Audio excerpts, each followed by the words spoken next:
All-time starting five ni former US President Barack Obama. Pinangalanan niya na nagpapakita ng kanyang pagmamahal sa laro at malalim na pag-unawa sa mga pinakadakilang talento ng basketball.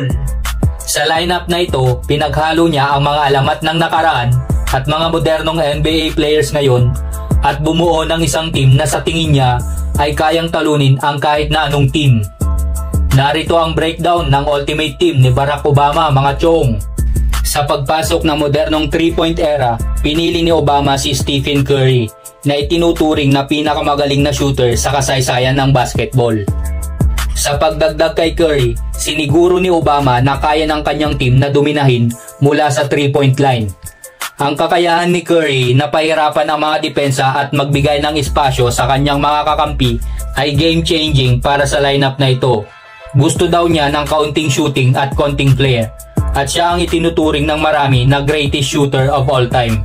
Para sa kanyang point guard, medyo kakaiba ang naging pick ni Obama dahil pinili niya si LeBron James bilang point forward.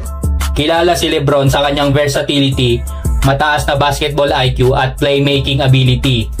Ang kakayahan ni LeBron na magdala ng bola, mamigay ng assist at kontrolin ang tempo ng laro ay nagbigay daan upang maging perpektong facilitator siya ng team, na ikinukumpara pa ni Obama kay Magic Johnson, isa pang legendary point guard.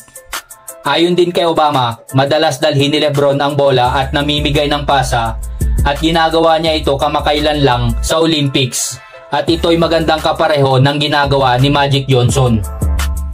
Sa center position naman, pinili ni Obama si Hakeem Olajuwon, isa sa pinaka-skilled na big man na nakita ng basketball. Kilala si Olajuwon sa kanyang footwork, agility at defensive presence.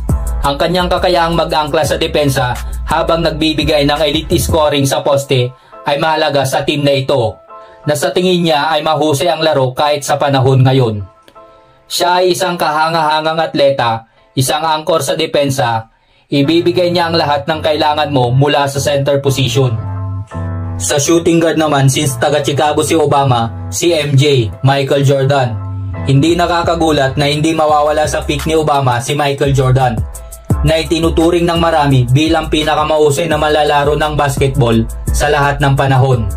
Ang 6 na kampyonato ni Jordan sa Chicago Bulls, kasama ang kanyang pamamayani sa parehong opensa at depensa, ang nagbibigay daan para piliin siya bilang shooting guard. Ang huling spot sa lineup ni Obama ay napunta kay Kevin Durant. Dito daw siya pinaka-nahirapan. Maaaring si KD daw ang pinaka-epektibo at mahusay na scorer sa kasaysayan ng basketball. Isa sa pinakamabisang scorer sa kasaysayan ng NBA. Ang versatility, tangkad at kakayahan ni Durant na makapuntos mula saan man sa court ay nagpapahalaga sa kanya sa mabilis at positionless na laro ngayon. Ang kombinasyon ni Durant ng size, shooting at depensa ay perpektong komplemento sa natitirang bahagi ng team. Ang all-time starting five ni Obama ay isang perpektong halo ng mga alamat ng nakaraan at mga modernong superstar na bumubuo ng isang balanseng koponan.